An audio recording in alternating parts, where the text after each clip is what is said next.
Hey everybody, Crypto Mentor 99. How you doing? So I'm doing a series of videos about Guatemala.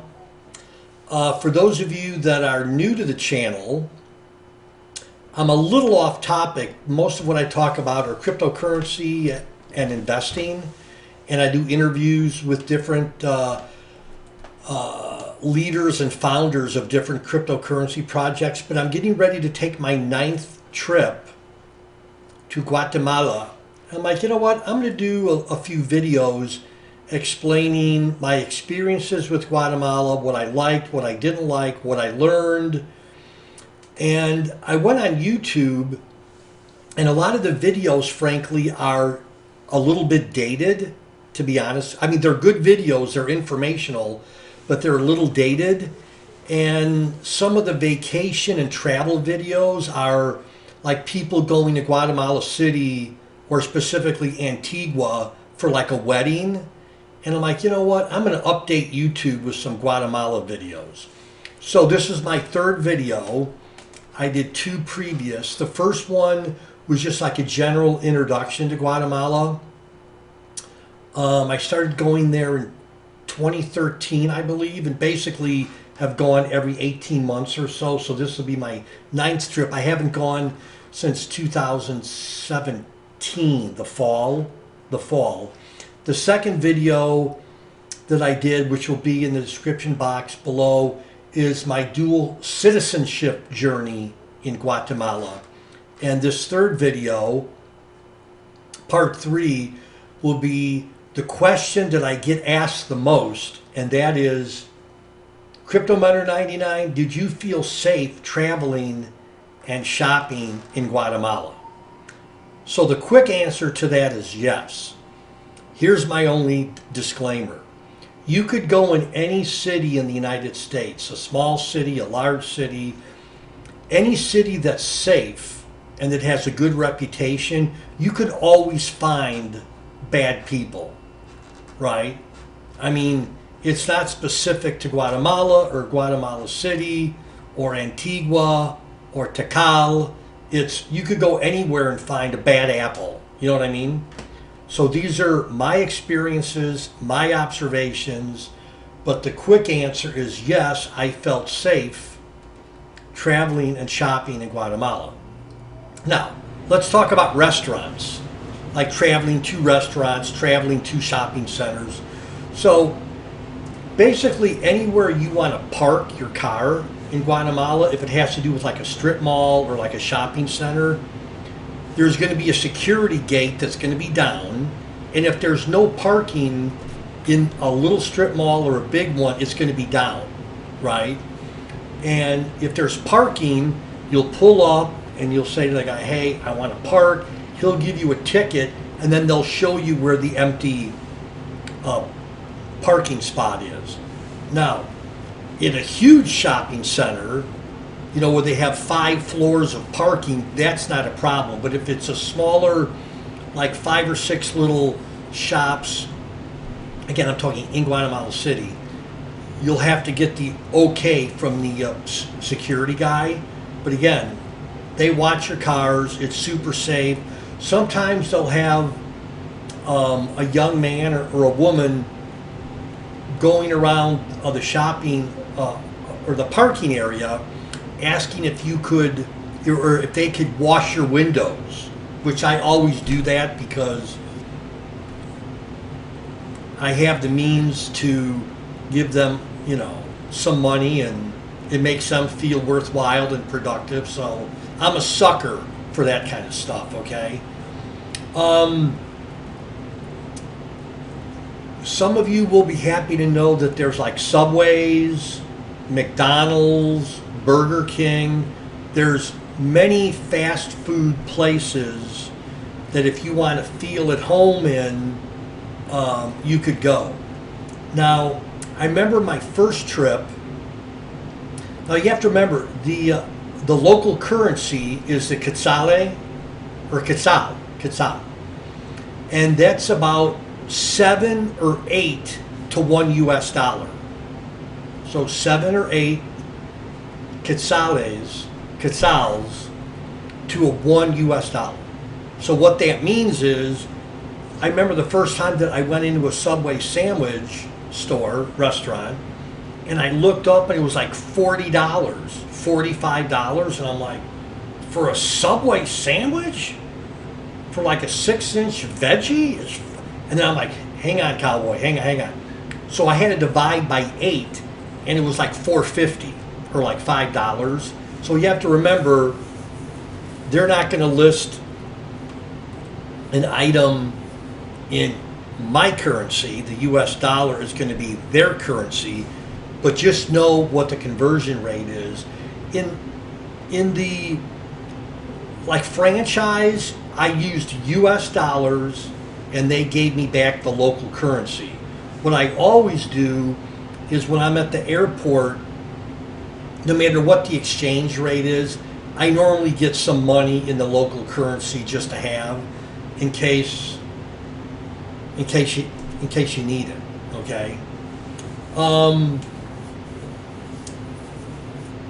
Again, same thing. If you're going to a restaurant, typically they only have enough spaces for however many tables are in there, and you're going to have a security guy that's going to be standing there probably with a rifle, but don't be afraid. Okay. Some of that's just for looks. Okay. And they'll go, hey, I got a reservation, and you just drive in, and you don't have to, but what I found is I always tip people, because one of the things that I found just traveling, not worldwide, but traveling, is that most people view Americans as loud, a little self-centered, and not very gracious. And when I travel, I try to, whatever stereotype the common Guatemalan person has, I try to act the opposite way. So I'm real quiet, I'm extremely polite, I like to tip, and any stereotypes that they have of Americans, I try to act the opposite way. So that's just me. But if you're like a shopping center, you'll pay a machine with your credit card, so it's not like you're dealing with like a security guy. But let's talk about shopping.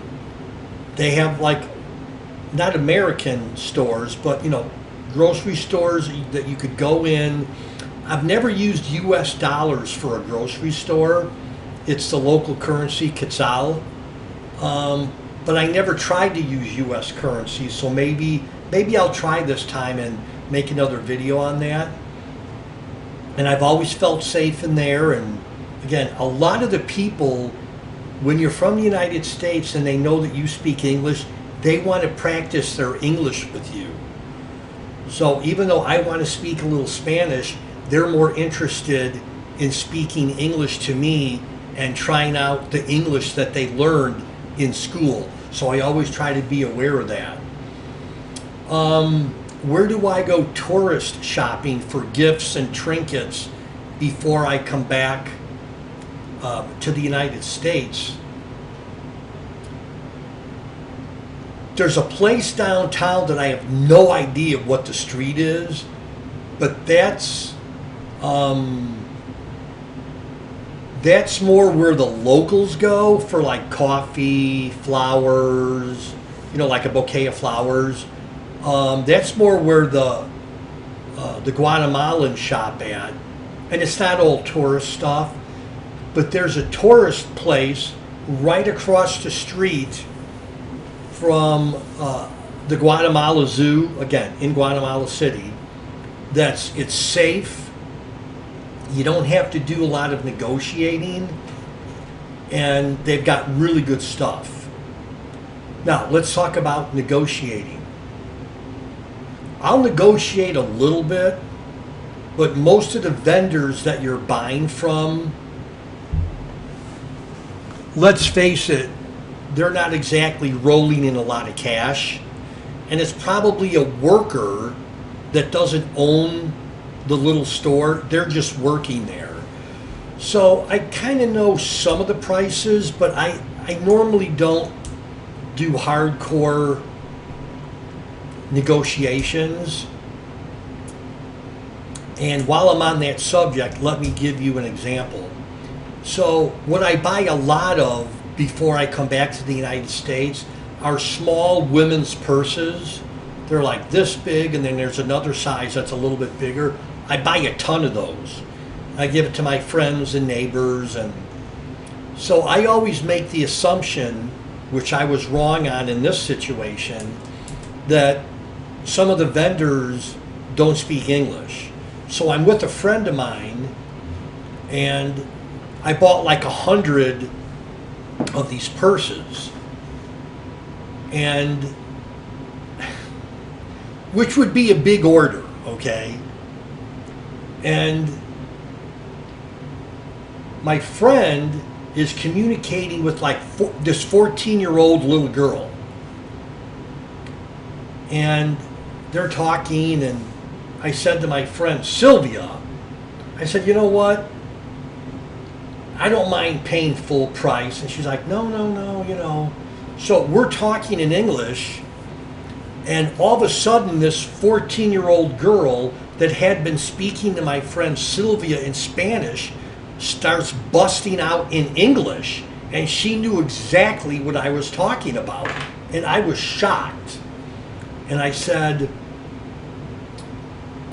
you know what, I want to be fair. I said, I come here about once a year, and I always come to this booth and I buy little women's purses. So she gave me a great deal, and the reason that I'm telling you this story is that don't assume that if you're either outside the city or inside the city, that the person that you're dealing with doesn't speak English. And even if they do, they may not let on that they know it. So if you want to speak English to a friend of yours, or a friend that you have in Guatemala, kind of turn away from the booth so they don't hear you, because chances are they will know at least a little bit of English and what you're trying to say or what price point you're trying to get to. Anyhow, so yes, I felt safe traveling in Guatemala. Driving's crazy. You know, people are zigzagging and they got motorcycles, but I love it. But I don't drive all the time there. Remember that the local currency is about 7.5, 8 to 1 US dollar. In grocery stores, most people want to practice their English on you, so just let them. And no matter how bad they are, just encourage them that they're doing a good job, and don't act like a selfish, cheap, loud American. Do everything in your power to act the opposite way, so they're going to have a great impression of you, a great impression, and change their mind about what the stereotype of what Americans are. And a lot of times when you're going to like Subway or like these little shopping centers, they'll have security guards out there that drives my wife crazy, but they'll have rifles. Now some of that's for show, because I know a guy in Guatemala, older man, that has one of the largest security companies in Guatemala City. So I have no idea how many employees that he has, but he hires people, like strip malls hire him or hire people within his company, and they'll just station people like in a shopping center. And unfortunately, most of the Guatemalan men that have those jobs don't know English, are extremely poor, and make a very, very small salary. So every time I'm there and I go to Subway, I get the guy a sandwich and I bring it out to him, and he's completely taken back that I would do that for him, and he's thankful, and his whole demeanor changes from this guy with a rifle, you know, looking around, to, dude, you bought me a sandwich?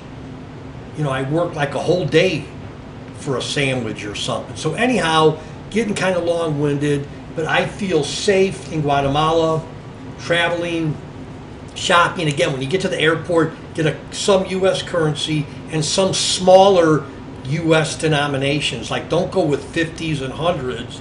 Go there with lots of ones, lots of fives, and lots of 10s. Anyhow, Crypto Mentor 99, again, part 1 and part 2 of the video is below. This will be part 3. And yeah, love y'all. And I hope you find these videos beneficial and helpful. And again, these are my experiences based on my own observations. And I end every video with this: Me gusta Guatemala.